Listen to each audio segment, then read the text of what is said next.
à tous et bienvenue sur les harmoniques de l'amour. Alors je vous retrouve aujourd'hui pour encore un nouveau thème des petits vlogs de l'été entre amis. Cette fois sur le thème des jeux aux illustrations contemporaines versus les jeux aux illustrations anciennes. Et je vais faire la vidéo en deux parties parce que j'ai trouvé que c'était l'occasion de vous montrer un peu plus de jeux.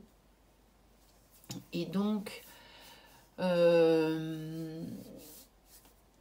ça serait un peu long en une seule vidéo. Pourquoi un peu plus de jeux? Parce que je pense qu'au niveau de mes jeux, vraiment aux illustrations contemporaines, scènes de vie, je pense que comme ça, je vais vous les montrer tous. Et dans mes jeux aux illustrations anciennes, peut-être pas vraiment tous. Mais il y en a qui sont quand même nettement moins intéressants. Voilà, alors on va commencer par les jeux contemporains, aux illustrations contemporaines. Et évidemment, je vais commencer par le Cosmic Cycle Tarot. Donc moi j'ai mis dans un pochon le petit livre en français. Donc je l'ai acheté quand il est sorti en français. Et j'ai la version du jeu, bien sûr, en anglais. J'avais réussi à avoir la deuxième édition. Donc, quand il est sorti, je l'ai complètement loupé. Mais j'étais restée à l'affût. Et quand la deuxième édition a été annoncée, je me suis précipitée.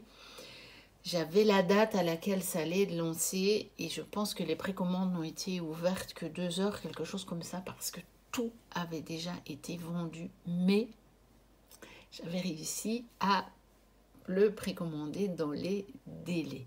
C'était assez facile, c'était un soir. Je crois qu'elle ouvrait des précommandes à partir de 19 h ou quelque chose comme ça. Bon, bah voilà, j'étais à la maison et j'avais pu l'avoir. Donc, moi, j'ai donc une version dans une tucked box qui sont toujours des boîtes impossibles à ouvrir. Moi, ça m'énerve toujours parce qu'en fait, je les abîme, vous voyez, du coup, je force. Et puis, en fait, je les déchire. Déjà qu'elles ne sont pas très solides. Et donc, voilà le genre d'illustration. Je pense que tout le monde le connaît. Et je pense qu'il y a à chaque fois une carte ou deux qui diffèrent selon les éditions. Surtout, moi, j'ai quelques cartes. J'avais une carte bonus, une carte alternative. Et je pense que les cartes alternatives, elles les changent à chaque édition. Donc voilà, il est très parlant. Il est intéressant parce que on retrouve les personnages de cours dans plusieurs cartes et ça permet de mieux les comprendre. Il suit le rider, mais de temps en temps, je trouve que l'illustration, évidemment, c'est souvent le cas dans les scènes contemporaines, prend l'option d'une signification. Et ça occulte un petit peu les autres significations. Ce qui fait que c'est un tarot que j'utilise plutôt sur les questions de vie quotidienne, de vie courante, et moins sur les questions un peu plus profondes parce que ça me coupe de certaines significations. Et donc je vous montre le petit livre. Donc là j'avais la carte de remerciement, puis un petit sticker, ce que j'ai mis là, parce que sinon, et j'avais aussi ceci, une carte de remerciement, avec une très jolie illustration, et je l'ai mis dans le livre, parce que sinon, ça s'abîmait, en fait. Et donc, voilà, vous avez, ça commence par, en fait, les personnages de cours, et puis c'est seulement après qu'on a les majeurs, et enfin les mineurs. Voilà. Et donc ça nous explique un petit peu en fait le parcours des personnages de cours. Donc vous voyez, il est en France. Il a été traduit en français. Je pense qu'il a été aussi traduit en espagnol, puisque l'illustratrice, non, l'auteur et espagnole, si je ne me trompe pas, hein, puisque c'est Martina Razzo. Et par contre, l'illustratrice, elle est américaine, je pense. Mais pour le coup, ça leur a permis de faire une traduction du bouquin en espagnol et puis de là en français, ayant vu que le tarot avait eu beaucoup de succès dans la sphère francophone. Donc voilà, pour le Cosmic Cycle Tarot. Alors, j'en ai un autre que Hugues vous a présenté. C'est le Slow Tarot de Lacy Bryant. Et je pense que s'il ne l'avait pas présenté, j'aurais oublié. Je ne sais pas pourquoi, je ne le mets pas nécessairement dans mes tarots aux illustrations contemporaines, mais pourtant, il est bel et bien. Et donc, ça aurait été dommage que je l'oublie, parce que c'est un tarot que j'adore. Par contre, vous m'auriez fait un thème sur les tarots les plus esthétiques au niveau peinture, j'aurais mis à coup sûr dedans. Mais voilà, vu que ce sont des peintures à l'huile, et quelque part, il fait peut-être un peu quand même moins contemporain ou vie moderne. Mais en fait, les scènes décrivent bien des scènes de la vie moderne pour la plupart.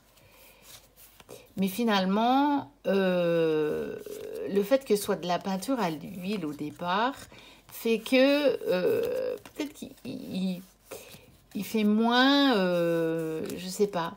Vous voyez, pourtant, quand on voit ça, c'est quand même contemporain. Voilà. Je sais pas. En tout cas, moi, j'aurais oublié de le mettre dedans. Donc, voilà. Hugues, et si tu le vois là, c'est grâce à toi, parce que moi, je pense que je ne l'aurais pas fait figurer dedans. Alors, j'ai aussi celui-ci, qu'on ne voit pas souvent. Zodiac Tarot. Je ne sais pas s'il est encore disponible, mais comme c'est un Los Scarabeo, si ça se trouve, ils vont l'éditer chez Intuitive, tout à fait traduit en français. Moi, j'ai une édition multilingue. Donc, il est de Pietro Aligo et écrit par Lee Bernstein. Alors, il est très contemporain. En même temps, il y a, puisqu'il s'appelle le tarot du zodiaque, les références aux signes astrologiques et aux planètes. Et il y a juste un truc que j'aime pas du tout dans ce tarot, c'est les personnages de cour. Que, voilà, vous avez juste ça. Ça, j'aime pas du tout. Mais alors, je trouve que par contre, toutes les autres cartes ont des illustrations très intéressantes et vraiment de vie contemporaine.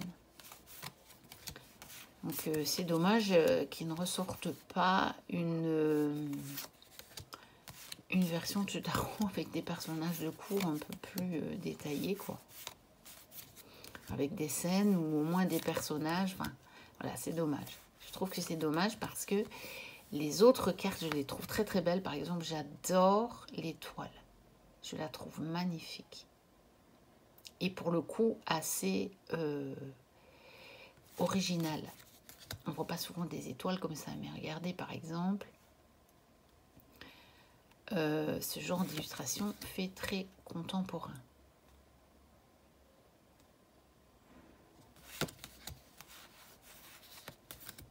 Je passe les personnages de cour, voilà.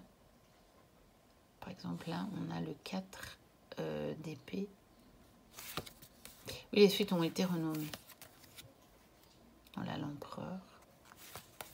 Voilà, donc il est très contemporain. Maintenant, après, pour retrouver les références au rider, c'est pas toujours très facile.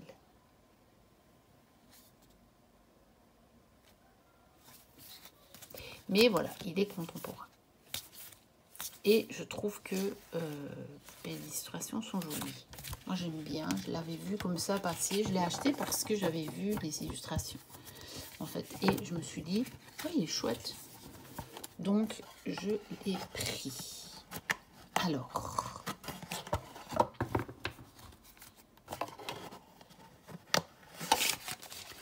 comme vous l'avez vu dans mes vidéos de vacances, j'ai bien entendu le Light Sears Tarot. Je n'oublie pas qu'on m'avait demandé la review. Je vais remonter un petit peu parce que le coffret est énorme. je n'oublie pas. Et je vous la prépare. J'ai noté, j'ai remis un peu de l'ordre dans ce que je dois faire comme vidéo. Je me suis fait une petite liste et je m'en occupe. Donc moi j'ai évidemment l'édition d'Arcana Sacra avec le gros bouquin. Je pense qu'il y aura autant dans le bouquin, simplement je pense qu'il sera plus petit et probablement que ça sera peut-être un peu moins aéré et peut-être que la police d'écriture sera un petit peu plus petite dans le livre qui va sortir, parce que vous voyez, il y a beaucoup, quand même, il y a beaucoup de vide sur les pages. Parce que si j'ai bien vu, le coffret sera plus petit que celui-là. Il ne sera pas aussi petit que celui-ci. Par contre, je pense qu'il sera un petit peu entre les deux. Mais je pense qu'il y aura quand même toutes les infos. Je ne sais pas, hein, j'ai pas vu. C'est comme une espèce de ressenti que j'ai. Donc voilà. Il est bien entendu contemporain, tout en ayant pas mal de références, je trouve, aux pratiques un petit peu spirituelles et ésotériques, je trouve. Il y a des références à des symboles, voilà, des pratiques, on va dire, de la spiritualité moderne. Mais il est contemporain, bien sûr. En ça, il est contemporain d'ailleurs, puisque ce sont les pratiques actuelles, on va dire. Celle-là, elle me fait rire parce que justement cet après-midi, j'ai mis de l'ordre aussi dans les vidéos qui étaient encore dans mon téléphone, que j'ai déjà mises en ligne, donc je les efface pour que ne pas avoir de problème de capacité. Et je suis remontée un petit peu plus haut, et puis finalement beaucoup plus haut, et j'ai regardé des vidéos de mon chien quand il était bébé. C'était tellement tellement mignon. Et puis j'ai revu ma fille, donc il y a 4 ans, évidemment, puisque le chien a 4 ans. Et ça m'a vraiment pensé à cette carte-là. Vraiment, c'était vraiment ça, j'étais en plein dedans. C'était trop attendrissant.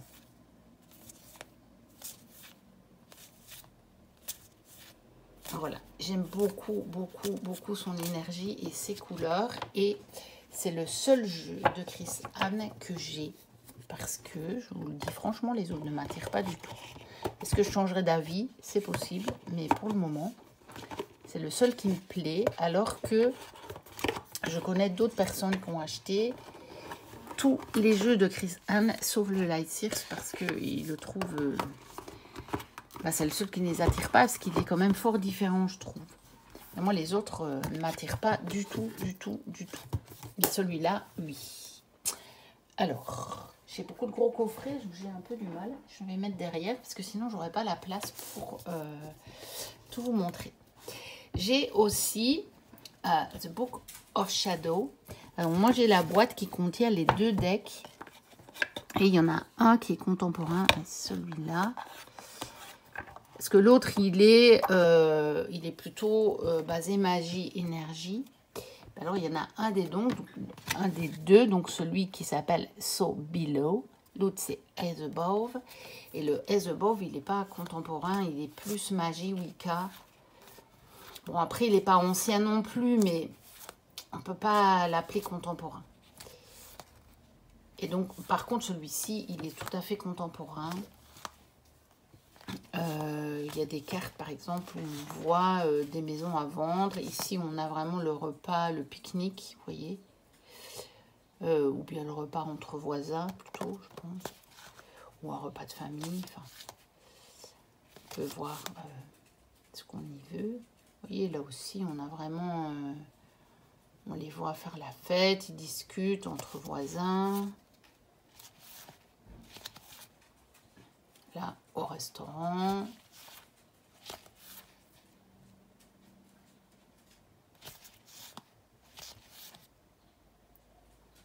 Là, presque, c'est un repas, hein,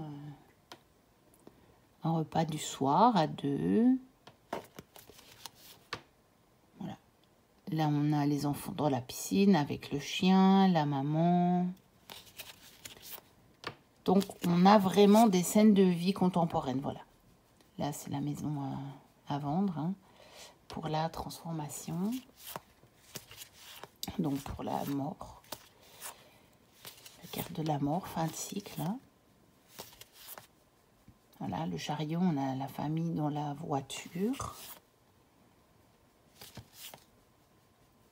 Voilà. On a donc des choses très contemporaines de la vie quotidienne. Donc, tous ces tarots-là, moi, je les prends quand j'ai vraiment des questions, des questions un peu plus pratiques. Pas des questions profondes sur le sens de la vie ou même sur le sens de ce que je vis actuellement. Enfin, ça dépend. Si sur le sens... Quand je dois savoir, par exemple, ou j'ai envie de savoir au niveau du boulot, comment je pourrais faire pour améliorer, ça peut m'aider. Par contre, si je cherche la cause de pourquoi ça m'arrive, la cause en moi, c'est pas le genre de tarot que je prendrais. Alors, j'ai dans le même genre le Pagan Tarot. Je l'ai acheté d'occasion, comme vous voyez, la boîte elle est un peu abîmée. Mais les cartes sont nickel. En plus, même moi j'ai abîmé encore la boîte parce que elle est tombée plusieurs fois. J'ai des problèmes de rangement dans ma cartothèque. Et de temps en temps, en prenant un jeu, j'en fais tomber des autres.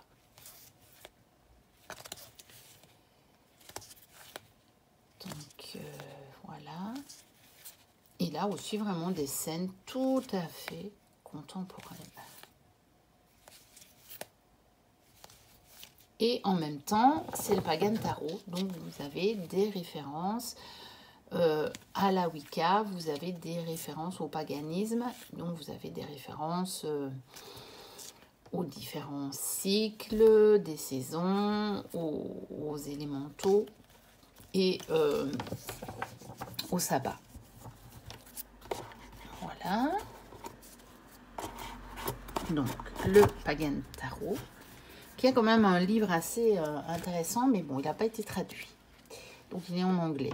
Mais c'est assez facile à traduire. Et il est intéressant parce que parfois, la vision de l'auteur, c'est quand même bien pour comprendre vraiment la carte et le sens, c'est bien de pouvoir la lire. Alors, j'ai le tarot d'Eva. Donc, elle en a fait un deuxième qui est le tarot d'Adam, qui me plaît bien aussi, mais je ne l'ai pas encore pris. Je ne sais pas si je me laisserai tenter ou pas. Donc, le livret, c'est une russe. Donc, le livret est en russe. Mais bon, ça marche tout aussi bien avec Google Trad que de l'anglais. Hein. Parce que ça peut faire un peu peur. On dit, oui, mais je vais vraiment rien y comprendre. Ben non. Mais avec Google Trad, il faut traduire aussi bien le russe que l'anglais. Hein.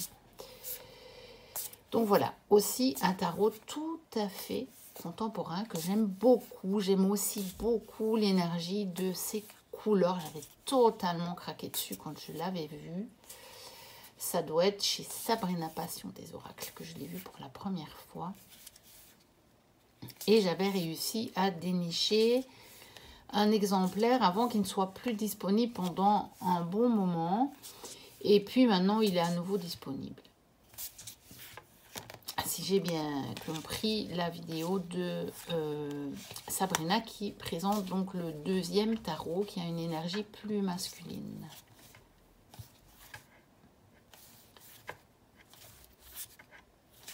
Voilà, je l'aime beaucoup. Je trouve qu'il a dans l'énergie un petit peu quelque chose du Light Circe, mais on y retrouve moins peut-être les références aux pratiques spirituelles.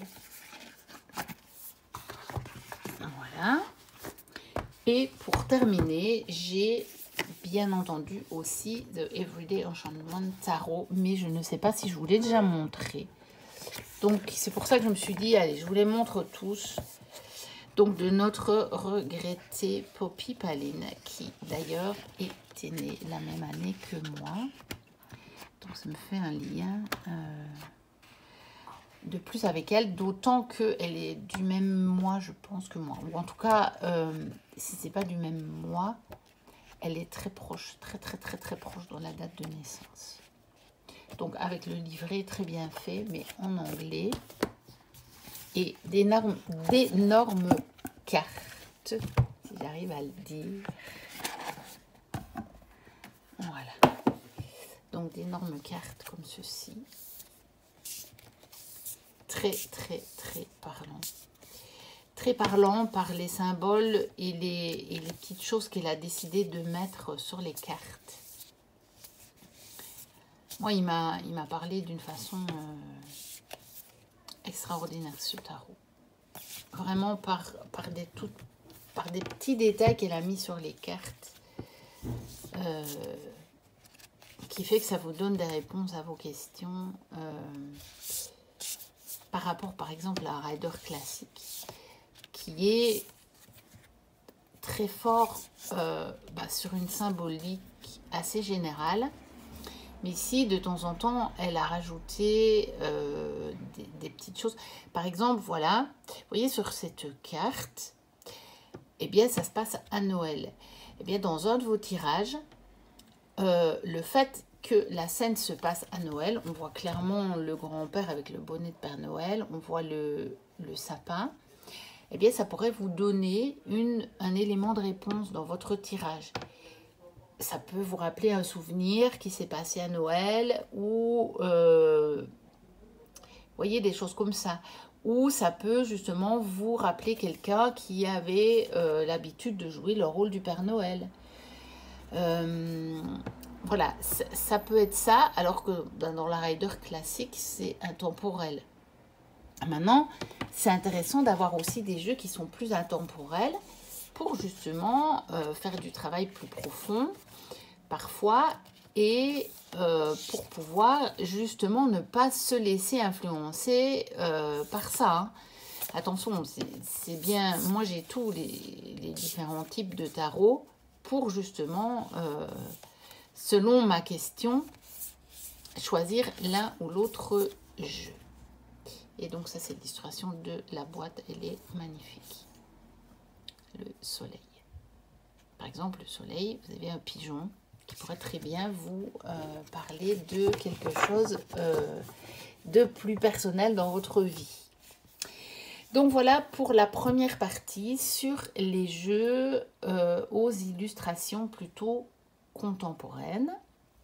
Et donc je ferai une deuxième partie avec mes jeux, une sélection, parce que j'en ai plusieurs, une sélection de jeux aux illustrations plus anciennes. Voilà, n'hésitez pas à liker, à commenter si le cœur vous en dit, à vous abonner si vous passez par là et que vous ne l'êtes pas. Moi je vous dis à très bientôt pour de prochaines vidéos. Et d'ici là, portez-vous bien. Bye bye.